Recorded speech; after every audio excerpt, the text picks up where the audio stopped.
Gus Adim ini dulu waktu mondok di Sarang, saya ikut ngaji sama Gus Adim, pertama ngaji Al-Quranul Karim. Kalau pagi-pagi beliau yang ngajar, saya dulu salah satu murid beliau, ini Gus Adim. Gus Bah ini kakak kelas saya, dulu kelas 1 Sanawi, saya kelas 5. Lalu hidup di pondok, saya juga di kamarnya Gus Bah diajari begadang malam. Saya tahu begadang malam ini ya karena Gus Bah hidupnya agak aneh, tidur jam habis isya setiap jam 12, jam 1 bangun terus ngobrol sama Gus Bah hampir lama sekali, mungkin 1 periode sama Gus Bah. Jadi diajari hidup kayak kalong gitu ya, kalau malam bangun terus pagi-pagi sekolah. Ya alhamdulillah, sama dengan Gus Azim itu dulu kalau di pondok ngajinya itu jam berapa Gus? Jam 1 malam. Kalau sudah jam 1 malam ngaji sampai subuh, ini Gus Azim. Jadi saya mengenal dua orang ini sama, ngajak bangun setelah jam 12 itu jam 1 malam. Saya punya tradisi dulu kelas 5 Ibtidak itu, kalau jam 1 itu diajak bangun sama Gus Bah ini. Dan ini Masya Allah, jadi alhamdulillah kita ketemu dengan orang alim-alim ini di majelis ini. Senang sekali karena kita suguhi karya Syekhuna Khalil. Ya, karena tokoh spiritual besar ya, Mbah Khalil Bangkalan ini tokoh spiritual besar. Seluruh nabi, karena ulama itu warasatul anbiya ya. Seluruh nabi itu mesti tokoh spiritual. Jadi sebelum menjadi seorang intelektual dalam arti fatonah, karena setiap nabi itu mesti cerdas. Sebelum itu adalah tokoh spiritual dulu.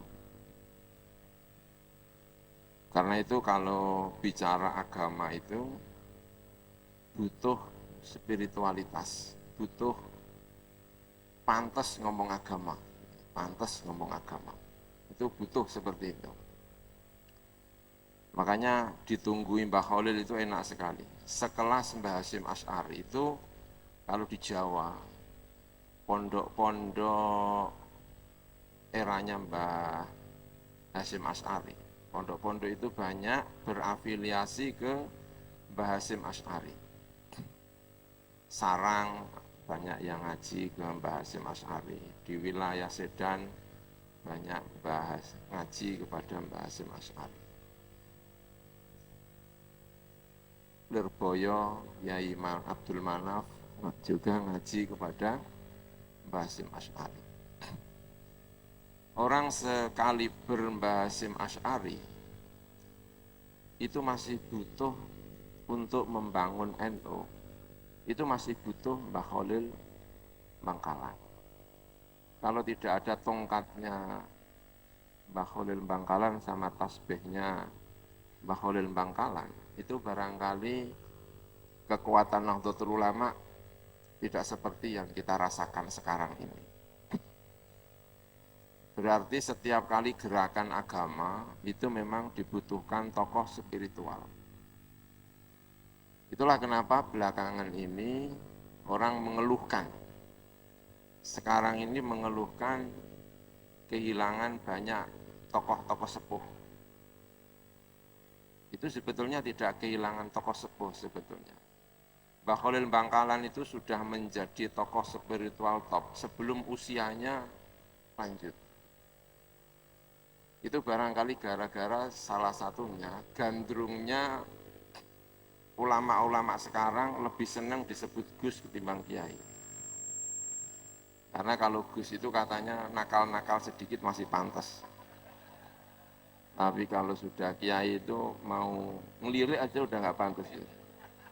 Makanya saya mohon Gus Adim sejak saat ini jangan dipanggil Gus, tapi langsung Kiai, biar nggak ngelirik-ngelirik itu maksudnya. Itu bermasalah itu. Ya ada, sekarang itu banyak yang suka dipanggil Gus ketimbang Kiai. Padahal dulu itu kalau sudah agak sepuh sedikit sudah tidak lagi Gus tetapi Kiai. Karena memang urusannya adalah urusan spiritual itu tadi. Membangun Nahdlatul Ulama tanpa ada tokoh sekaliber Mbah Hasyim Asy'ari dan di atasnya Mbah Hasyim Asy'ari tanpa ada Sayyidina Khalil itu rasanya tidak mungkin. Karena mau bicara agama. Orang bicara agama itu kalau orangnya sudah nggak pantas, itu agak bermasalah. Dan bermasalah lagi, yang pantas bicara agama tidak merasa pantas, yang tidak pantas macak pantas. Jadi mana ya? Di Yogyakarta itu ada kiai namanya Kiai Warsun, nama yang agak keliru. Karena dulu itu yang disuruh bawa kertas itu tukang becak atau apa. Maksudnya bukan tukang becaknya, tapi tidak tahu bahasa Arab gitu. Nah itu Mbah Munawir itu memberi catatan nama, kalau ditanya ke pegawai pencatatan nama, dikasih tulisannya bahasa Arab. Nah yang bawa itu kurang tahu bahasa Arab. Mestinya namanya Waros, tapi karena nggak ada harokatnya, nggak ada apa, dibaca mungkin Warsun ini. Jadi sebetulnya Waros tapi jadi Warsun itu. Mbah Warsun Munawir. Akhirnya ya Warsun yang Arab yang nggak Arab, Jawa yang nggak Jawa. Padahal itu anaknya kiai besar. Mestinya katanya itu namanya Waros. Karena Mbah Munawir itu ahli Quran sehingga nama putranya diberi nama yang bau-bau imam. Nah Mbah Warsun itu pernah rasan-rasan begini. Melihat santrinya yang kurang bisa baca kitab itu sekarang pakaiannya pakaian kiai, terus ngajinya seperti ngaji kiai. Sementara Mbak Warsun sendiri itu wajahnya enggak begitu wajah kiai. Terus ngendikan Mbak Warsun, tak sawang-sawang susu sing pantes dadi kiai ku muridku gitu. Jadi yang enggak kurang ilmu berani menampilkan diri sebagai kiai, tetapi yang punya ilmu tidak berani menampilkan diri sebagai kiai, dan itu bisa menjadi masalah. Itu bisa menjadi masalah karena ternyata butuh tokoh-tokoh besar. Dan saya tuh tahu itu kebutuhan terhadap tokoh-tokoh spiritual itu. Ada Mbah Khalil, ada ya tokoh-tokoh top itu. Kalau di Sarang itu zaman keemasannya itu eranya Mbah Harun sama Mbah Syuaib. Umar bin Harun sama Syuaib, Mbah Syuaib. Umar bin Harun itu pewinter, ngalim, pewinter. Makanya muridnya yang ngalim-ngalim itu banyak sekali. Tapi meski beliau ngalim, tetap butuh tokoh spiritual. Makanya butuh Mbah Syuaib. Orang kalau sama Mbah Syuaib itu mesti ngarani Mbah Syuaib itu wali. Jadi ternyata tokoh spiritual itu sangat dibutuhkan untuk menjadi label bahwa ini memang pas untuk bicara soal agama. Dan kita butuh tokoh-tokoh sekaliber Mbah Khalil Bangkalan. Tokoh-tokoh sekaliber ini kita sangat membutuhkan yang itu tadi. Selain alim, itu butuh ngayomi secara spiritual terhadap orang banyak. Ini yang pertama, ya, sebelum kita masuk ini. Ya. Yang kedua, orang besar itu bukan karena dirinya besar saja. Tapi orang besar itu karena dia menciptakan orang-orang besar di bawahnya. Imam Syafi'i itu besar, itu bukan karena Imam Syafi'inya saja yang besar, tapi karena Imam Syafi'i itu punya murid-murid yang besar. Itu orang besar. Makanya kalau ada kiai belum punya murid yang ngalim, itu mesti kiai yang penasaran. Hanya Gus Bah ini. Jadi kalau ngaku ngalim, tapi ternyata tidak bisa menciptakan orang yang di bawahnya ngalim itu, mohon maaf itu sampai wafat, mungkin bahasa saya agak kasar, sampai wafat itu wafatnya agak penasaran, Gus. Penasaran. Abah saya itu kagum dengan kiai-kiai, bukan karena kengalimannya, tapi terutama karena setelah mampu mencetak orang-orang pinter di bawah. Dan itu menjadi cita-cita besar abah saya itu. Piye carane duwe murid sing pinter-pinter, sak donga-dongane, sak pikiran-pikirane itu muga-muga santriku pinter-pinter. Dan salah satu tokoh besar yang menciptakan orang alim-alim itu adalah Mbah Khalil Bangkalan. Kenapa Mbah Khalil Bangkalan begitu besar? Di Jawa, di Madura, di mana-mana, itu bukan karena ngalimnya saja, tapi karena ngalim-ngalime santri-santri. Laula talamizu al-imam asy-syafi'i, lama arafna asy-syafi'i. Manil ladzi yu'arrifuna bil imam asy-syafi'i talamizu. Manil ladzi yu'arrifuna bi al-imam Abi Hanifah talamizu. Sampai Abu Hanifah itu bilang, saya membiayai kamu, karena Imam Abu Hanifah itu kaya, sehingga membiayai murid-muridnya.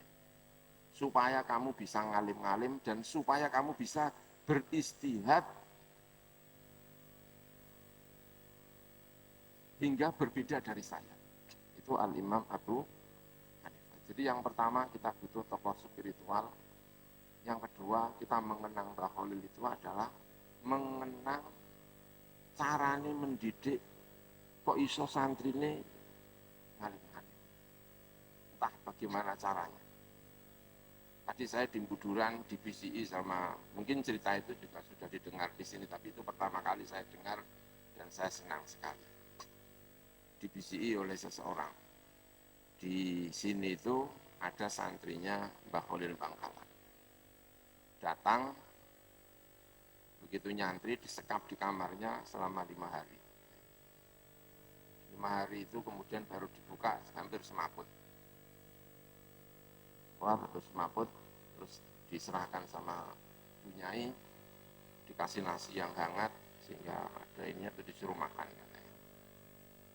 Pengalaman orang 5 hari ini, orang ini, kiai ini yang 5 hari itu katanya, saya 5 hari itu perasaan saya sudah ngaji selama 1 tahun atau lebih. 5 hari itu katanya. Jadi ternyata 5 hari itu luar biasa. Itu pengalamannya dengan Kiai Khalil Bangkalan. Setelah itu 5 hari disuruh pulang. Tapi perasaannya 5 hari bersama Mbah Khalil itu, perasaan saya sudah 1 tahun atau lebih, saya lupa tadi bilangnya seperti apa itu ya. Jadi ada nilai-nilai seperti ini itu yang luar biasa dari Mbah Khalil. Dan semoga, tapi ya jangan dicoba ya. Kalau enggak makomnya itu dicoba itu bisa berbahaya. Karena kalau makom itu dalam tasawufnya namanya, kalau saya pernah baca namanya makomul unsi. Makomul unsi itu yang sudah makomnya, tapi kalau dilakukan oleh orang yang tidak pas, itu bisa berbahaya. Namanya makomul unsi. Kayak siapa namanya, Nabi Musa alaihissalam setelah diajak bicara sama Gusti Allah, lalu kangen sama Gusti Allah, terus ngendiko, Robbi arini anzur ilaik. Itu kalau yang ngendiko Nabi Musa ya, rodok pantas. Tapi bayangkan kalau santri kelas sanawi terus, Robbi arini anzur ilaik. Kepangan bledek temenan iki. Masuk karo Gusti Allah kok, Gusti semoga engkau menampakkan diri. Itu namanya maqamul kursi. Itu disampaikan oleh Nabi Musa itu pantas, tapi disampaikan oleh yang tidak Nabi Musa tidak pantas. Itu namanya, kalau saya baca namanya maqamul kursi. Makanya saya kalau ngaji, mendengar ngaji Gus Bah itu, saya pikir Gus Bah ini wali apa gimana ya. Soalnya kadang-kadang itu kayaknya kok pantas kalau yang ngomong Gus Bah, tapi kalau saya kok nggak pantas gitu kan. Ada makom-makom tertentu yang pantas untuk orang. Tahu tukang pijitnya kiai? Tukang pijitnya kiai itu orang paling berani sama kiai. Sampai kiai ngomong tidak pantasnya kiai itu ya yang pijit. Pak Kiai, jenengan tadi jalan-jalan kurang pantas kiai. Itu kalau tukang pijitnya pantas. Tapi bayangkan kalau santrinya, kiai jenengan tadi itu jalan-jalan nggak pantas, itu sul adab sekali. Berarti ada sesuatu yang itu tidak sul adab, tetapi dilakukan oleh orang lain, itu sul adab. Itu karena saking akrab. Tukang pijit itu apa saja sama kiai itu pantas. Kiai, jenengan ambune kok randi boten enak. Itu kalau tukang pijitnya itu pantas. Pantas, ya saya itu pantas. Tapi bayangkan, Gus Azim sama Mbah Maimun, Mbah jenengan, belas ora pantas. Tapi kalau tukang pijat, itu pantas. Namanya makomul. Nah itu doa-doa itu juga seperti itu. Makanya ada khawat. Dalam Al-Quran itu ada doa-doa, dalam kajian Nabi juga ada doa-doa yang itu makomul unsi kadang-kadang tidak pantas untuk kita lakukan. Nggak tahu tadi kalau cerita tentang makomul unsi ini ya. Jadi termasuk orang yang paling berani sama kiai itu mesti bunyai itu ya karena saking makomul unsi. Saya pernah baca Kanjeng Nabi itu pernah salah masuk kamar, saya pernah baca itu ya. Man wallahu alam. Jadi hari ini giliran istri yang keberapa masuk ke istri yang keberapa, konangan yang saat giliran itu. Yang seharusnya itu Kanjeng Nabi mau masuk itu dikunci dari dalam, Gus. Jadi kalau ada kiai kok dikunci istrinya itu ya anggap aja lah aku Kanjeng Nabi tahu. Gampang. Sama kayak Gus Mbak tadi urip itu dia gampang. Saya juga gitu kalau istri saya urip Kanjeng Nabi tahu diburi ibu jum. Gampang. Bisa sederhana ya. Mungkin juga kiai-kiai itu seperti itu. Ya ini tentang apa namanya, jadi yang pertama tadi saya pesan itu tadi ya, pokoknya satu kita buku yang namanya kiai yang spiritual ya. Jadi kalau saatnya sudah tidak dipanggil Gus harus kiai harus terima karena tokoh ini sangat-sangat dibutuhkan dan ini menjadi kunci kenapa kita sering belakangan ini dengar kita kehilangan kiai-kiai sepuh. Sebetulnya tidak kehilangan kiai-kiai sepuh ya, tetapi yang sepuh tidak mau menyepuhkan diri. Bayangkan ya, Mbah Wahab itu mendirikan NU itu tahun 1926. Lahir tahun 1888. Itu artinya ketika mendirikan Nahdlatul Ulama umurnya baru 38. Dan 38-nya Mbah Wahab itu sudah sangat sepuh. Kiai Iskandar, tadi ketemu sama Kiai Anwar Iskandar. Kiai Anwar Iskandar itu ngaji di Sarang itu tahun 70.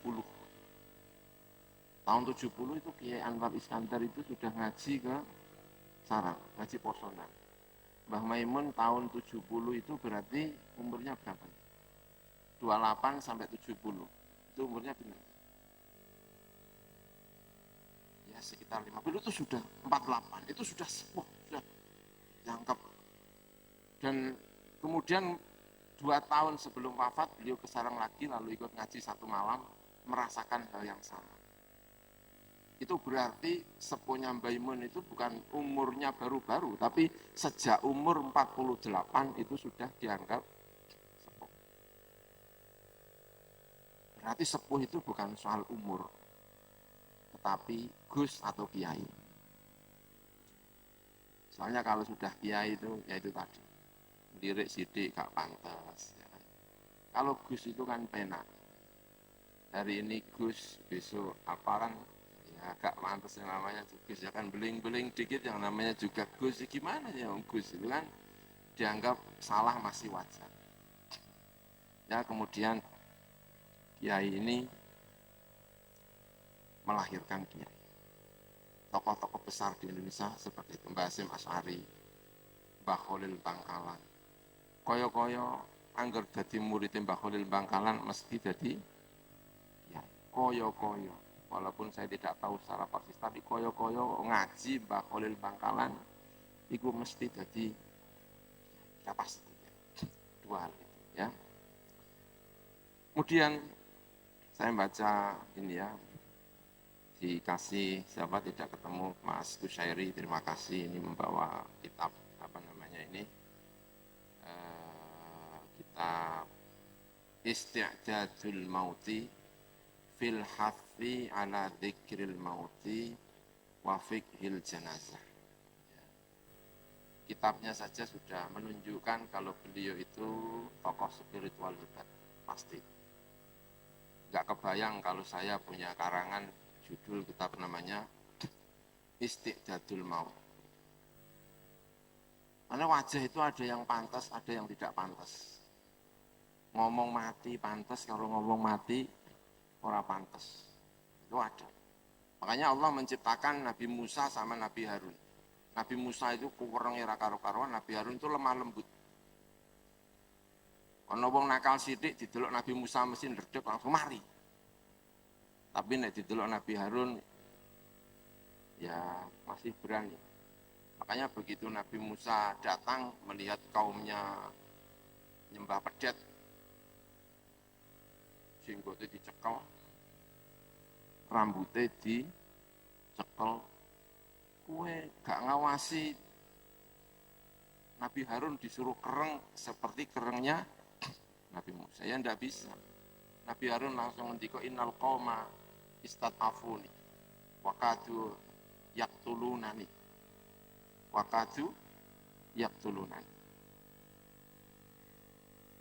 aku mbok kon kereng-kereng iku gak iso Musa. Kenapa kok gak iso kereng? Aku nek kereng iku tambah ketok koyo lucu. Gak bakat. Nah, itu tidak bisa. Jadi dari dulu itu juga sudah ada yang model Nabi Musa, model Nabi Harun. Jadi ana wong kiai ku sing lemah lembut iku nek ketok kereng itu tambah wong dong guyu. Ana kayak saya ini kan ape kereng itu wong kudu guyu. Ada itu dari dulu itu juga ada yang seperti ini. Itu ya sudah diciptakan memang seperti itu. Ini juga begitu.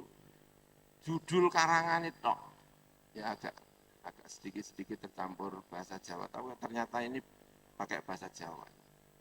Ya. Judul itu sudah menunjukkan kalau pengarangnya itu memang pas untuk bicara soal ini. Cobalah sekali-kali yang hadir ini diundang pidato, diundang ceramah, terus bicara mati. Bapak-bapak mati itu medeni. Wong-wong itu orang wedi tapi tambah guyu. Mergo wajah donya kata Gus Bah iki tenan ta iki wong mati itu kan. Ini tuh kitabnya itu sudah menunjukkan kalau ini itu memang pantas untuk bicara tentang kematian. Eling mati, eling ini. Itu memang Suriah ya memang begitu itu. Suriah. Nah kalau Tanfidiyah bicara mati itu ya agak repot. Habis bikin kerja program kerja, mari kita bicara ekonomi, besok kita membuat toko-toko, setelah selesai terus, tapi jangan lupa ya kita ini akan cepat mati juga. Oh enggak beres itu enggak kerjaan Tanfidiyah, ini pekerjaannya Suriah. Makanya kitab Isti'dadul Maut ini memang kalau kitab itu kitabnya apa? Suriah. Bukan kitabnya Tanfidiyah. Bayangkan kalau ini yang yang nakril ini kan Gus Muhammad Khalil ini, Rah Muhammad Khalil ini kan. Bayangkan kalau Rah Muhammad Khalil yang mati terus itu enggak jadi nih. Ya.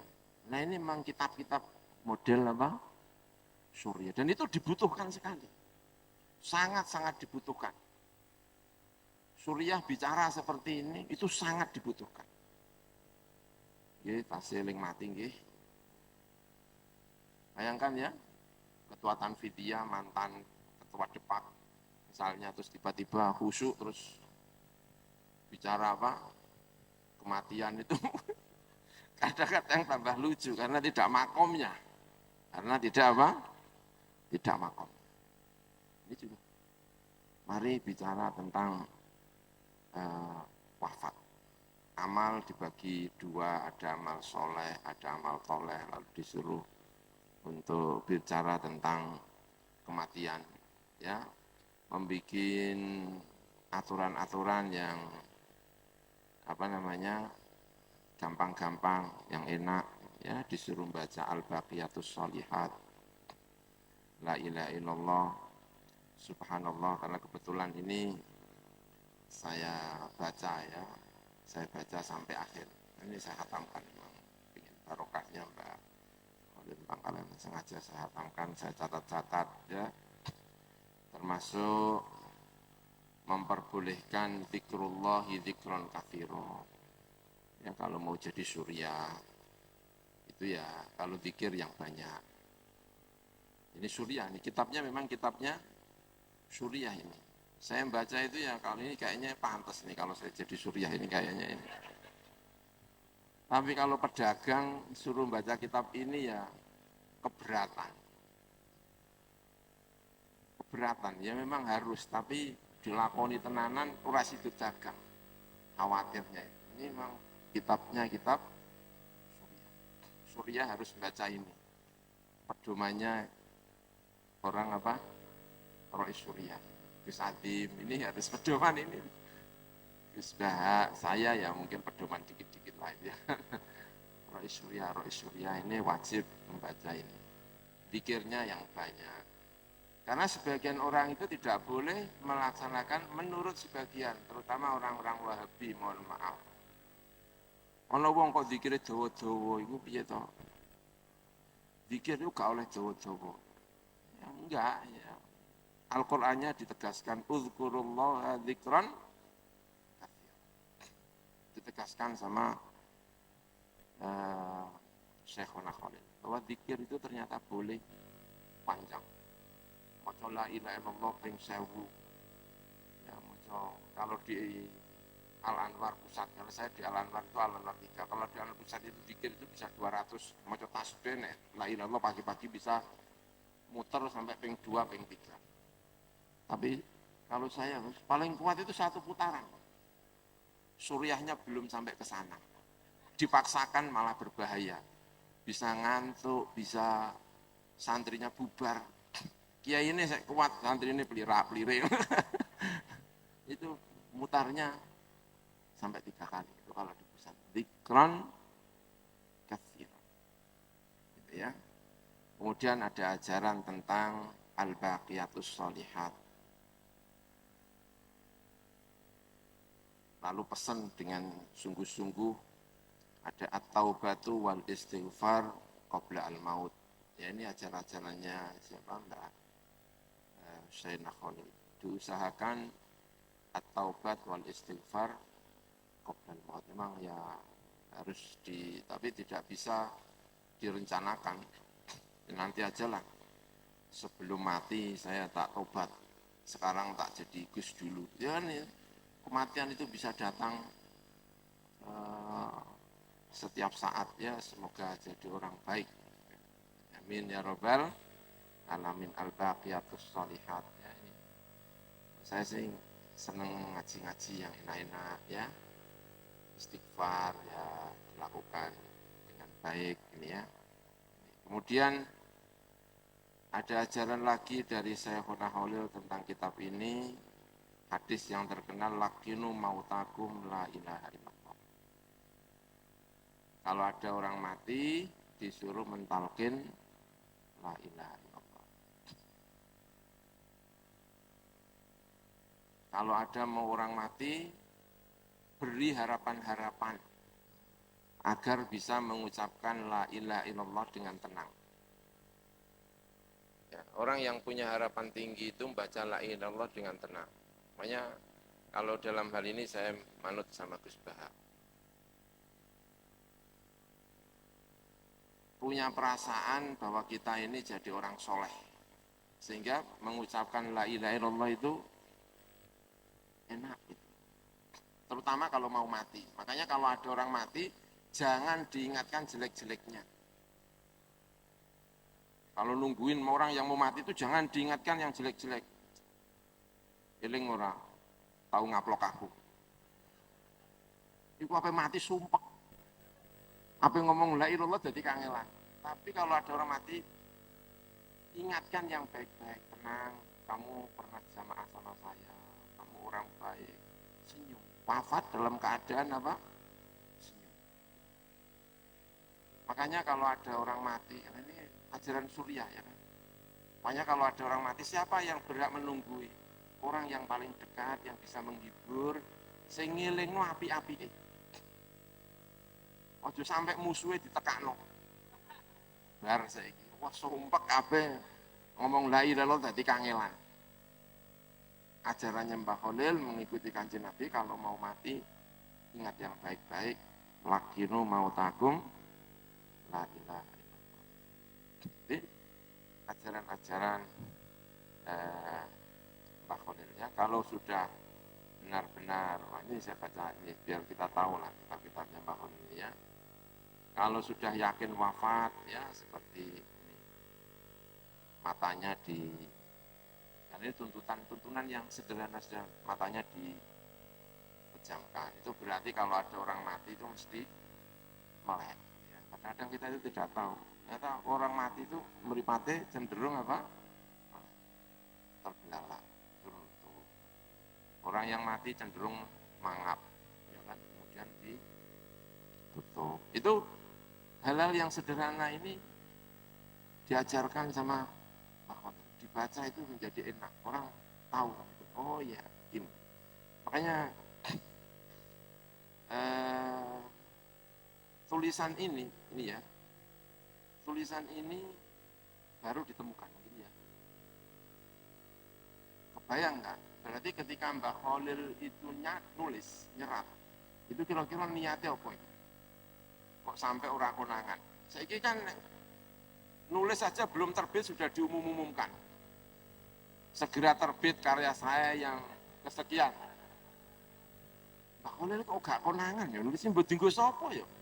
Niate mboko itu ya. Terus saya cek ini ya, kitab Takrirat Manzumatin Nuzhatit Tulab.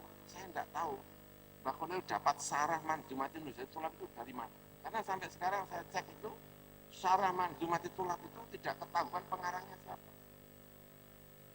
Ada makhtutat syarah Manzumatit itu tulisannya Nadim, Lam Yusamma atau Ghairu apa gitu. Saya nggak tahu ini karya siapa, mungkin karena itu tidak ada Manzumatin Nuzhatit Tulab, siapa ini? Yang siapa? Manzumat. Tidak ditemukan, makhtutatnya ada di Saudi. Itu juga enggak ada pengarangnya siapa. Mungkin juga Mbah Khalil itu ketika nulis ya, oh ini pengarangnya wayura konangan, ya wis aku nulis lah, buat sing maca sapa ora maca ya wis penting untuk ganjaran. Bukan niat aku tak terbitno, kayaknya enggak kebayang gitu ya, pokoknya ditulis muga-muga sampai ikhlas apa gitu. Makanya ada kitab namanya Kitab Sibawayh. Kitab nahwu paling terkenal itu Kitab Sibawayh. Sampai Al-Imam Al-Jahid. Imam Al-Jahid itu mau pergi ke Al-Ma'mun atau siapa, ke raja itu, mau beli hadiah untuk rajanya. Dia bilang apa? Saya tidak menemukan hadiah yang lebih baik daripada Kitab Sibawayh, saking hebat. Itu namanya itu ya Kitab Sibawayh. Kenapa kok namanya Kitab Sibawayh? Karena sampai wafat itu belum tahu judulnya. Sekarang itu judulnya sudah hari ini khatam, tulisnya baru. Itu sampai belum terfikirkan judulnya apa. Sehingga orang-orang memberi nama pokoknya Kitab Sibawayh. Belum ada judulnya. Saking ikhlasnya orang-orang kuno itu, saking ikhlasnya. Ini juga mungkin kalau tidak dicari nggak ketemu juga, kitab ini juga nggak tahu, saking ikhlas. Buru-buru minta gajian. Ya kalau yang saya terbit berapa ini harganya ini kan gitu ya. Kalau ini kayaknya nggak mikir sama sekali, pokoknya tak catat, tak iki, ya. Ini Mbah Khalil ini ya. Kemudian ada hal-hal yang menyenangkan di apa namanya kitab, termasuk ada apa namanya hal-hal yang dalam fikih-fikih itu menjadi pertanyaan-pertanyaan ya, dimasukkan agar senang kepada santri. Kalau perkara sunat niate wajib, perkara wajib niate sunat. Laghzun fiqhiyun ya. Sunnatun niyatuha wajibah wa fardun niyatuhu sunnah. Kata siapa? Mbah Khalil Bangkalan. Fardu niyate sunat, sunat niyate wajib. Itu kata Mbah Khalil ngadusi mayit karo mudoni mayit. Ngadusi mayit itu hukumnya apa? Wajib. Tapi niat ngadusi mayit itu hanya sunat. Yang nek wudoni mayit itu hukumnya sunnah. Tapi niatnya wajib karena wudu itu gerakannya rondo aneh, gak diniati bingung nopong. Itu kok mukanya diusapi terus tangan itu lapo ya. Tapi kalau mandi karena tantif. Wudu hanya sunat saja. Kenapa wudu hanya sunat? Mandi itu kok wajib? Ya, karena Nabi mengajarkannya begitu. Nabi mengajarkan kepada Ummu Atiyah ketika memandikan putrinya yang wafat, yang memandikan seorang putri namanya Ummu Atiyah dan teman-temannya, Kanjeng Nabi salah satu perintahnya bicara tentang mawadhi'il wudu, sehingga diambil satu kesimpulan kalau mau mandikan itu perlu diwudukan. Tapi ada seorang laki-laki jatuh dari onta lalu wafat, itu Kanjeng Nabi langsung bicara igsilha tanpa bicara tentang wudu. Berarti Kanjeng Nabi dalam sebagian memandikan itu ada perintah wudu, kadang tidak perintah wudu. Dan itu dibuat catatan oleh Mbah Yai Khalil Bangkalan. Ya, saya pikir ini luar biasa dari apa namanya Mbah Khalil Bangkalan ya. Mungkin naskahnya ini perlu ada apa ya? Ini usul saja lah, sambil tadi bahkannya usul-usul gitu ya. Apa namanya harokat-harokatnya mungkin ada yang kadang-kadang kurang pas ya. Seperti kharaja min ruhid dunya itu mungkin yang pas, bukan min ruhid tapi min rauhi ad-dunya. Di sini juga walakih, kayaknya kok walakih, kayaknya apa? Mungkin nanti revisi mungkin ya. Kemudian kalau menulis Al-Quran ya barangkali Quran satu bawahnya Quran lagi, tapi mungkin catatan turas ini memang ya. Kemudian sepertinya Mbah Khalil Bangkalan ketika salam dalam jenazah itu lebih cenderung Assalamualaikum warahmatullahi wabarakatuh. Walaupun itu ada khilaf di antara ulama itu ya, khilafun masyhur fi kaifiyati at-taslim fi al-janazah wa fi ghairi al-janazah ya. Ini catatan. Saya kira memang membaca buku ini itu seperti tuntunan tetapi mengajak untuk senang kepada mondok. Syurutu sholatil janazah. Ya, syurutu sholatil janazah itu ya seperti syarat-syarat yang lainnya. Tetapi ada catatan dari Mbah Khalil Bangkalan, ya, saya baca itu ya. Syarat apa namanya? Syarat jenazah. Itu syaratnya sama persis seperti sholat biasa. Tetapi ada catatan dari Mbah Khalil itu ada pengulangan. Seperti ingin menyampaikan tentang satu pendapat dan sebagainya ya. Gimana itu? Ada pengulangan untuk melaksanakan toharoh. Nah syaratnya sholat kan yang memang harus Oh, ya. Tapi seperti diulang kembali kalau ngaji. Syarate syurutu sholatil janazah, ya mungkin ya. Itu ya, oh enggak ya mungkin ya. Tapi itu memang ada catatan-catatan seperti mungkin saya salah baca mungkin ya. Ini senang sekali membaca apa namanya kitab ini ya. Ya nantilah apa namanya yang bagian pentasreh itu mungkin kalimat-kalimat yang kayaknya perlu di apa namanya perlu mendapatkan catatan, mungkin harokatnya, mungkin ininya biar pas ya, ya itu mungkin. Kemudian di nahunya ya, terkenal ahli nahu.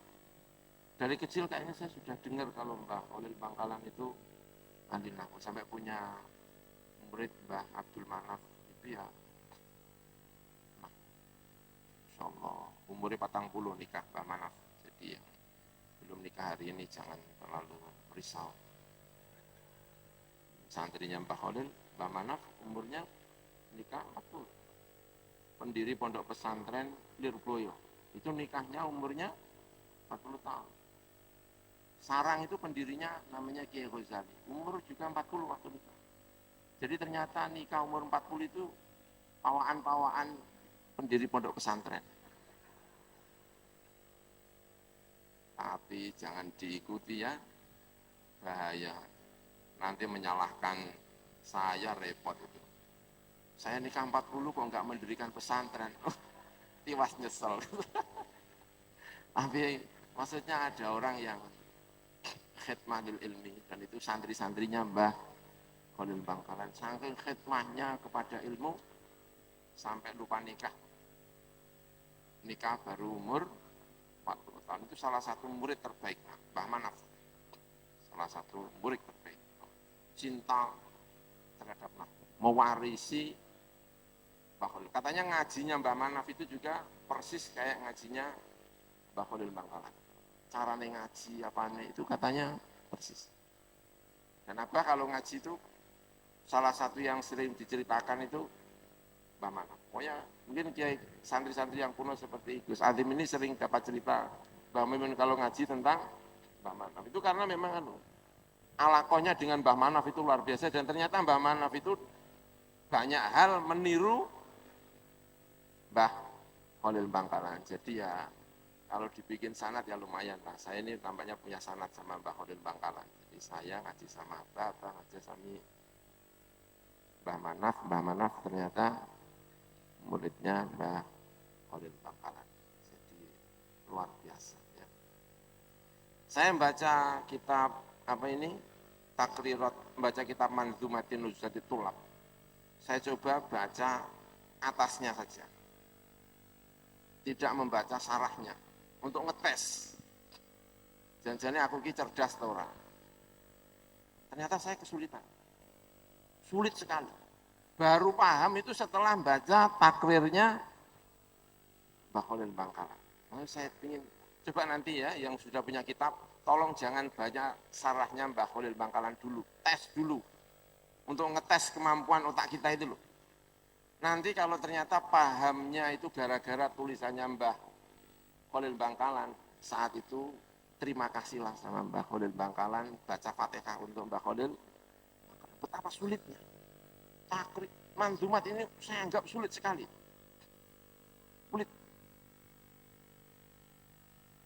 Baru kebaca setelah baca takrirannya Mbah Khalil Bangkalan. Dan saya senang lagi, karena mengajak untuk berpikir. Berpikir, maksudnya apa ngajak berpikir itu? Menyebut nama Sibawai, menyebut nama Zamasari, menyebut nama ini. Sehingga bikin penasaran. Kok bisa Sibawai mengatakan bahwa ini itu ziyadah? Kok bisa mengatakan ini itu apa? Ini kenapa mengatakan seperti ini? Itu ada di penjelasan-penjelasan di Mbah Khalil Bangkalan. Makanya senang sekali ya. Saya tidak tahu rujukannya Mbah Khalil Bangkalan itu apa gitu ya. Tapi saya membaca ini benar-benar merasa terhibur, agak terhibur ya. Nah, saya senangnya baca sulit-sulit ternyata setelah membaca apa namanya ini yang saya kira ini perlu dikhatamkan ini. Minimal di pondok ini kitab ini mungkin sudah khatam ya, sudah pernah dikhatamkan ya. Sarah ini, sarah apa namanya?